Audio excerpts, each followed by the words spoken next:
دولت اس کے آگے ہے نہ اولاد اس کے آگے ہے، دوست و احباب اس کے آگے کچھ نہیں، بس اپنی جان ہے۔ یہاں تک کہ اگر دین کی بات آ جائے، ایمان بچانے کی بات آ جائے تو وہ اپنی جان کو ایمان پر ترجیح دیں گے،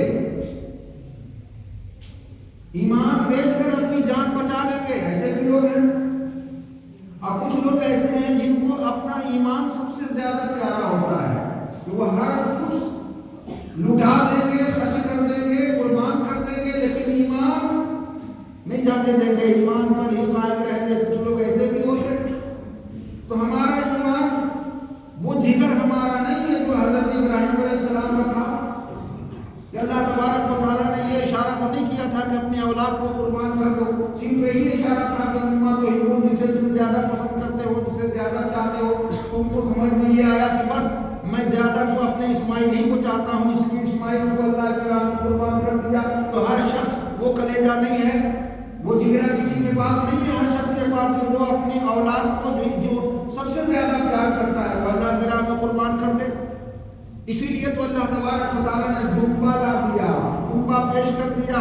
کہ آنے والی نسل اپنی اولاد کو نہیں قربان کر سکے گی، اس امتحان میں لوگ فیل ہو جائیں گے، یہ امتحان نہیں دے سکیں گے، نہیں کامیاب ہو سکیں گے لوگ۔ اس لیے اللہ نے جنت سے ڈوبا لا دیا کہ لو اب اسی کو اللہ کی راہ میں قربان کر دو۔ وہ تو ایک آزمائش تھی، لیکن ہم سے تو یہ کہا گیا قرآن پاک میں کہ مما تحبون، اس وقت تک تم بھلائی نہیں پا سکتے ہو جب تک کہ تم اپنی محبوب ترین چیز کو اللہ کی راہ میں خرچ نہ کرو۔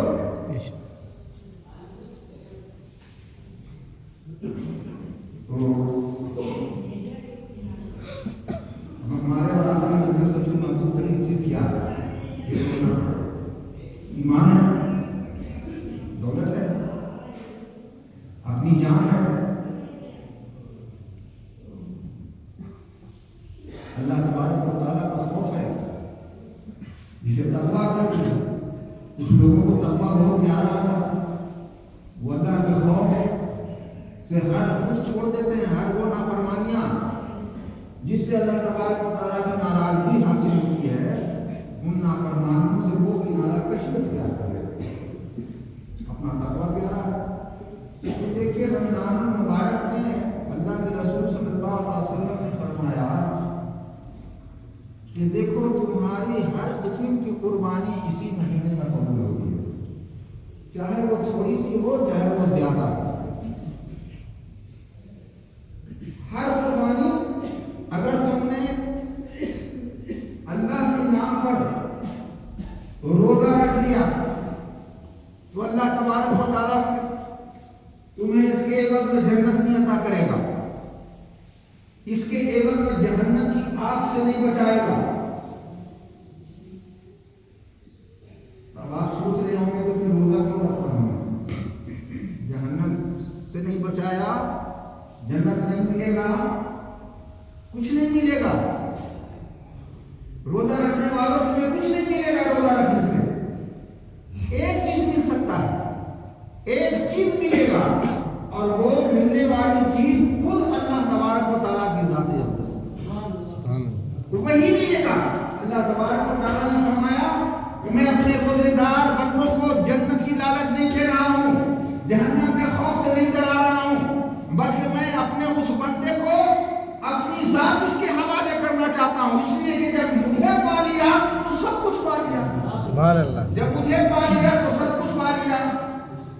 اب کہاں جنت کی فکر ہوگی اور کہاں جہنم کا خوف ہوگا؟ اللہ تبارک و تعالیٰ ہمارے ساتھ ہے۔ پروردگار عالم نے فرمایا کہ ہر نفل عبادت اس مہینے میں فرض کے برابر ہوگا،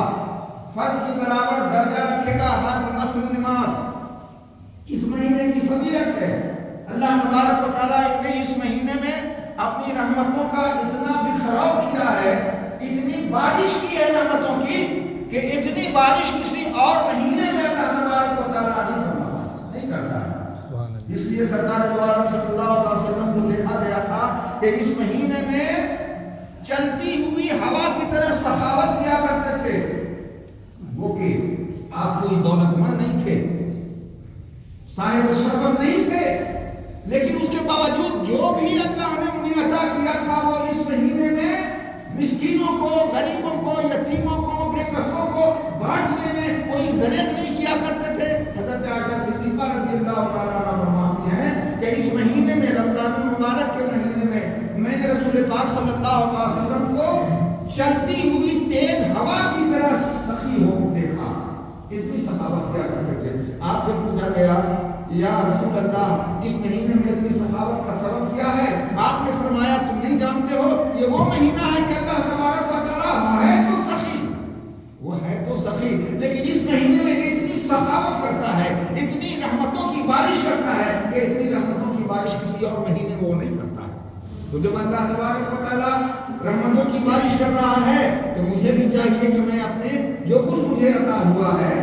اس کی بارش کروں، وہ رحمت لوگوں تک پہنچاؤں۔ تو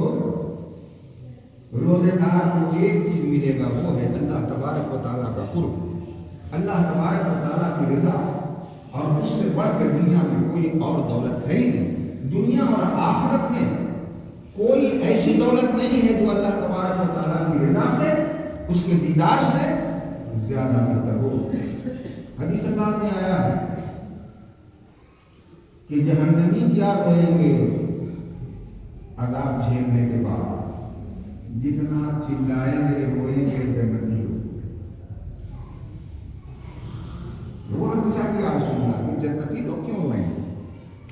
انہیں تو جنت مل گیا ہے، انہیں تو ہر خوشی مل گئی ہے، انہیں تو سارا عیش و عشرت کا سامان مل گیا تھا، انہیں رونے دھونے کی کیا ضرورت ہے؟ انہیں تو وہ جو اس سے محروم کر دیے گئے ہیں۔ تو اللہ کے رسول صلی اللہ علیہ وسلم نے فرمایا نہیں جانتے ہو، اللہ تبارک و تعالیٰ کا دیدار، اس کی رضا جنت سے بڑھ کر ہوتی ہے، اور ایک دن بھی ان جنتیوں کو اللہ تبارک و تعالیٰ کے دیدار سے محروم کر دیا جاتا ہے تو وہ جہنمیوں کے سے زیادہ آہو بکا کرتے ہیں، اتنا کہ جہنمی لوگوں کو رحم آتا ہے ان پر کہ اتنا رو کیوں رہے ہیں، اتنا آہو بکا کیوں کر رہے ہیں، کیوں کیا تکلیف انہیں ہو گئی ہے؟ یعنی جہنمیوں کو ان پر افسوس آ رہا ہے۔ یہ آہو بکا کیا ہے؟ وہ دیدار الہی کا رک جانا، دیدار الہی کا رک جانا، کچھ لمحہ کے لیے، کچھ دن کے لیے، کچھ وقت کے لیے جب اللہ کے دیدار سے وہ محروم ہو جاتے ہیں تو وہ جنت میں رہ کر کے بھی جنت کی کسی خوشی کی پرواہ نہیں کرتے ہیں۔ تو اللہ تبارک و تعالیٰ کی قربت سے بڑھ کر اور کوئی ہے ہی نہیں نعمت۔ یہ رمضان المبارک کا مہینہ ایسا ہے کہ اس مہینے میں جو شخص نیکی کرتا ہے، روزہ رکھتا ہے، وہ اللہ تبارک و تعالیٰ کا قرب حاصل کر لیتا ہے۔ صوم کا مطلب سمجھ لیجیے، صوم کسے کہتے ہیں؟ رک جانے کو صوم کہتے ہیں۔ صیام رک جانا، رک جانا، کس لیے رک جانا؟ اللہ تبارک و تعالیٰ کے حکم کے مطابق ہر ان کاموں سے رک جانا جس کام سے اللہ تبارک و تعالیٰ کی رضا حاصل نہیں ہوتی ہے، جس کام کا اللہ نے حکم دیا ہے وہ کرنا ہے، جس سے روکا ہے اس سے رک جانا، اسی کا نام تو روزہ ہوتا ہے، اسی کا نام صیام ہوتا ہے۔ دن بھر کھانے سے رک گئے، پینے سے رک گئے، صیام ہو گیا۔ گالی بکنے سے رک گئے، غیبت کرنے سے رک گئے، چوری سے رک گئے، ہر قسم کے گناہوں سے اپنے آپ کو روک لیا، اس لیے ہم روزے دار کہلائیں گے۔ اگر ہم نے صرف کھانا پینا روکا اور برائیوں سے اپنے آپ کو نہ روک پائے تو ہم روزے دار نہیں کہلائیں گے۔ آپ رکے کہاں؟ صوم ہوا کہاں آپ کا؟ کھانے پینے سے رک جانے کو فقط صوم نہیں کہتے ہیں، ہر اس چیز سے رکنا ہے اس مہینے میں، روزے کی حالت میں، جو اللہ تبارک و تعالیٰ کو پسند نہیں ہے۔ یہ ایک مہینے کی ٹریننگ ہوتی ہے، اگر ایک مہینہ انسان اس طریقے سے کرتا ہے تو عجب نہیں کہ پروردگار عالم اس کے دل کو ویسا ہی بنا دے گا، پھر وہ پوری زندگی آپ سنا ہوگا کہ جو لوگ حج کرنے کے لیے جاتے ہیں تو کچھ لوگ تو آتے ہیں وہاں سے تو ایک دم صاف ستھرا ہو جاتے ہیں، سارا کام چھوڑ دیتے ہیں، ہر کام چھوڑ دیتے ہیں، جو برائی ہے، دھوپ لگ پھن حرام کام سب چھوڑ دیتے ہیں۔ اور کچھ لوگ ہیں کہ جو حج سے آنے کے بعد کچھ نہیں چھوڑتے ہیں، جو پہلے کر رہے تھے وہ آج بھی کر رہے ہیں، پچھلے سال حج کرنے کے جائیں گے، چلو آیا حکم کی جو حج کر کے ایک بار آتا ہے تو وہ ایسا معصوم ہو جاتا ہے جیسے کہ ماں کے پیٹ سے جو گناہ بچہ پیدا ہوتا ہے ویسا ہی پاک و صاف ہو جاتا ہے۔ اب اسی امید لے کر کے وہ بار بار رہتے ہیں چلے آتے ہیں ان کے لیکن رک نہیں پاتے، جو کرنا ہے وہ کرتے ہی رہتے ہیں، تو وہ حج ان کا ٹریننگ ہوتا ہے، لیکن افسوس کی بات ہے کہ اس ٹریننگ کا انہیں کوئی نفع نہیں ملا، جنہیں نفع ملا ہے انہیں کا تو حج مقبول کہلاتا ہے، قبول ہو گیا وہ حج، اللہ تبارک و تعالیٰ نے قبول کر لیا۔ اب روزہ کے متعلق خدا قدوس نے ارشاد فرمایا، آپ کیسے سمجھیں گے کہ روزہ ہمارا قبول ہوا یا نہیں ہوا؟ روزہ تو رکھ لیا، کون اس کی گارنٹی دیتا ہے کہ تیرا روزہ قبول ہو گیا یا تیرا روزہ قبول نہیں ہوا؟ کون کہے گا؟ اس کی گارنٹی کوئی نہیں دیتا، لیکن اللہ تبارک و تعالیٰ نے آپ کو بتا دیا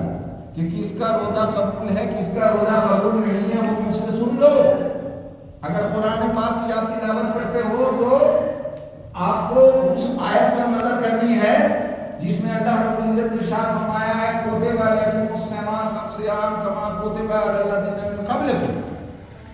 ہے نا، تم پر روزے فرض کر دیے گئے جیسا کہ میری امت پر فرض کیا گیا، کیوں؟ لعلکم تتقون۔ اب دیکھیے روزہ رکھنے کا جو ریزن ہے، جو وجہ ہے، جو کارن ہے، وہ خود اللہ تبارک و تعالیٰ فرماتا ہے لعلکم تتقون،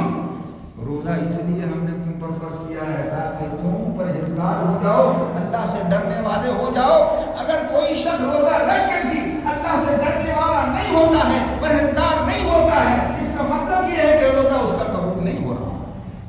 اس کا روزہ قبول ہی نہیں ہو رہا۔ لعلکم تتقون کے زمرے میں داخل ہونا چاہیے تب اس کا روزہ قبول ہے۔ اب بڑے آسانی سے ہم یہ کہہ سکتے ہیں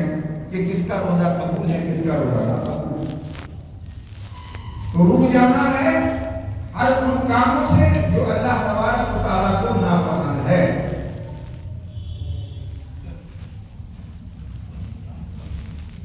جب سے شیطان آزاد ہوا ہے، جب سے اللہ تبارک و تعالیٰ نے اسے چھوٹ دے دیا، اس نے کہا کہ ہم جان بہکائیں گے میرے بندے کو بہکائیں، اس لیے کہ اسی انسان کی وجہ سے ہم اس عالم بالا سے نیچے آئے، اس کو تو چھوڑیں گے نہیں، تو کبھی اس کو قید نہیں کیا، اللہ نے اس آزمائش کے لیے چھوڑ دیا، لیکن اس مہینے میں اسے قید کر لیا جاتا ہے۔ اب آپ کو ہم کو نہیں سمجھ میں آتا ہو تو غلط بات ہے، آپ کو یہ سمجھ میں آتا ہے کہ روح آپ کے جسم کے اندر قید ہے، کوئی دیکھتا ہے نہیں سمجھ میں آتا، لیکن ہے تو روح مقید ہے آپ کے جسم کے اندر، اسی کے نکلنے کے بعد آپ کا جسم بیکار ہو جائے گا، کوئی کام نہیں ہے۔ اسی طریقے سے اللہ تبارک و تعالیٰ نے دو بڑے دشمن ہمارے ہیں، ایک ہے ابلیس، ایک ہے خود ہمارا نفس، یہ دونوں دشمن ہمارے بڑے سخت دشمن ہیں، کبھی نیکی کی طرف ہم کو راغب ہونے دیں گے ہی نہیں، اگر نیکی کرنا چاہیں گے تو یہ روکیں گے، لالچ دلائیں گے، روڑا لٹکائیں گے، اور اس میں سب سے بڑا دشمن ابلیس ہوتا ہے، اس کے اتنے چیلے ہیں، وہ انسانوں میں بھی چیلے بنا کر رکھے ہوئے ہیں اور جنوں میں بھی چیلے بنا کر رکھے ہوئے ہیں، تو جنوں سے تو بھیڑ بہت کم ہوا کرتی ہے، لیکن ایسے انسانوں سے تو برابر ملاقات ہوتی رہتی ہے جو شیطان کے چھوڑے ہوئے ہوتے ہیں، ہمیں نیک کام سے نظر آئیں گے وہ روکیں گے، دوست بن کر ساتھی بن کر، تو ایسے بڑے دشمن کو تو اللہ تبارک و تعالیٰ نے قید کر دیا، یہ کم بات نہیں ہے۔ اب ایک دشمن ہمارا رہ گیا، ایک دشمن ہمارا رہ گیا، وہ ہمارے جسم کے اندر ہی قید ہے، وہ ہے ہمارا نفس، وہ ہمارا نفس ہے جو ہمارے جسم کے اندر قید ہے، اسے چھوڑ دیا گیا، ایک دشمن کو قید کر دیا گیا جو سب سے بڑا دشمن ہے جسے ابلیس کہتے ہیں، اس کے ہم نوا کو قید کر دیا گیا، ایک دشمن ہمارا جو خود ہمارے ساتھ لگا ہوا ہے وہ ہمارے ساتھ ہے۔ اب اس سے بچنے کے لیے اب ابلیس کا کوئی ڈر نہیں ہے، اس کے چیلے چچڑیوں سے کوئی ڈر نہیں ہے، اب اگر ڈر ہے تو صرف اپنے نفس سے ڈر ہے کہ یہ جو دشمن ہمارے پاس ہے قید، اس سے ہم کیسے بچے، تو اس سے بچنے کے لیے اللہ تبارک و تعالیٰ نے یہ روزہ رکھا، اس سے نفس تمہارا مرے گا، برے خیالات تمہارے اندر نہیں آئیں گے، اور اگر آئیں گے بھی تو فوراً اس سے تم توبہ کرو گے، پلٹ جاؤ گے، کہ نہیں میں روزے سے۔ اب تو دیکھیے روزے دار کوئی ہوتا ہے اس کو کھانے کی خواہش ہوتی ہے، پینے کی خواہش ہوتی ہے، تو کھانا پانی رکھا ہوا ہوتا ہے اور وہ اپنے گھر میں اکیلا پڑا ہوا ہوتا ہے، کوئی دیکھنے والا نہیں ہوتا ہے، وہ چاہے تو پی سکتا ہے، وہ چاہے تو کھا سکتا ہے، اور باہر نکلے منہ بنا کر کہے کہ ہاں ہم روزہ سے ہیں، کسے معلوم ہے کہ وہ تم نے اندر جا کر کیا کیا، لیکن وہ کھایا نہیں، پیا نہیں، رک گیا، کس کے ڈر سے رکا؟ اللہ تبارک و تعالیٰ کے خوف سے رکا، لعلکم تتقون میں داخل ہو گیا۔ اب وہاں پر اس نے اپنے نفس کو مات دے دیا، اپنے نفس کو مارا اور اپنے نفس پر غلبہ پا لیا۔ تو روزہ سے زیادہ کوئی شخص اپنے نفس پر غلبہ نہیں پاتا ہے۔ آپ نماز پڑھو گے لیکن حالت نماز میں بھی طرح طرح کے خیال آ رہے ہیں، برے سے برے خیال آ رہے ہیں۔ سارا یہ جو بزنس مین بہت سے لوگ ہوتے ہیں نا جو نماز کے لیے کھڑے ہوتے ہیں، تو سارا کچا چٹھا ان کو نماز ہی یاد آتا ہے اور وہ دونوں گھنٹوں نماز میں کرتے ہیں۔ تو نماز میں آپ کا نفس جو ہے مقید نہیں ہوتا ہے، طرح طرح کے خیالوں میں آپ کو بھٹکاتا ہے، ہٹا رہے خیال پھر آ رہا، ہٹا رہے خیال پھر آ رہا، لیکن اسی طریقے سے پوری نماز ہماری انہی خیالوں میں گزر جایا کرتی ہے، شاید ہی اللہ تبارک و تعالیٰ کا یاد آتا ہے۔ لیکن یہ روزہ ایک ایسی عبادت ہے کہ اس میں ہمارا جو نفس ہے یہ کامیاب نہیں ہو پاتا ہے، برے خیالات لانے کی کوشش تو کرتا ہے لیکن فوراً روزے دار اپنے روزے کی اہمیت کو سمجھتے ہوئے اپنے آپ کو اس سے بچا لیتا ہے۔ اس لیے اللہ تبارک و تعالیٰ نے فرمایا کہ روزہ میرے لیے وہ رکھتا ہے، دکھانے کے لیے نہیں رکھتا ہے، اس لیے اس کا اجر میں خود دوں گا، اور کتنا دوں گا اس کا کوئی حساب نہیں۔